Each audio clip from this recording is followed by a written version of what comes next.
Vicky Vox.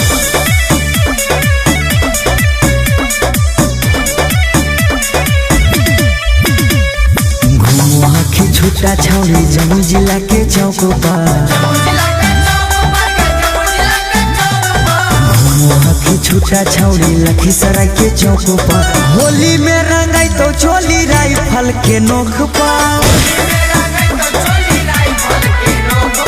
धूरा पूरा झोंक देबो से पूरा के चौक पर धूरा पूरा झोंक देबो ना बादा के चौक पर होली में रंगाई तो चोली राइफल के नोक पर होली में रंगाई तो चोली राइफल के नोक पर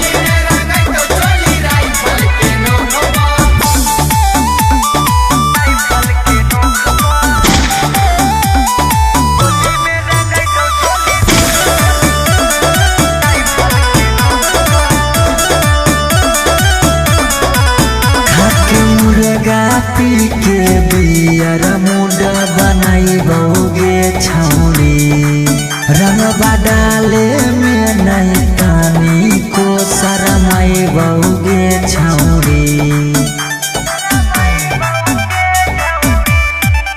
खाके मुर्गा पी के बियर मुड बनाई बौगे छौड़ी रंगबा डाले में नहीं तानी को शरमाई बौगे छौड़ी गाल दुनू लाल करबो लखीसराय के चौक पर गाल दुनू लाल करबो बड़हिया के चौक पर होली में रंगाई तो चोली राइफल के नोक पर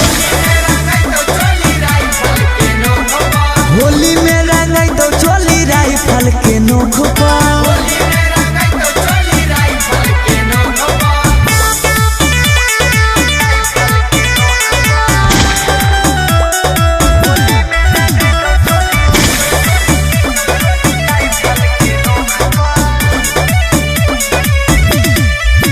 रंगदार ही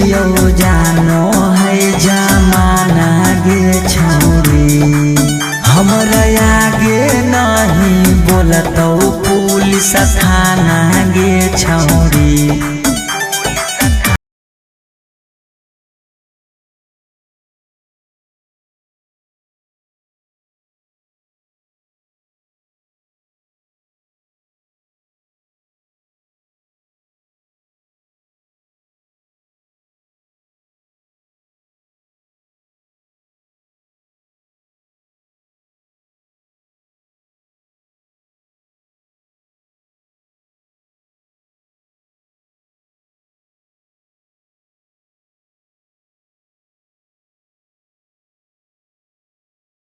राइफल के नोक पर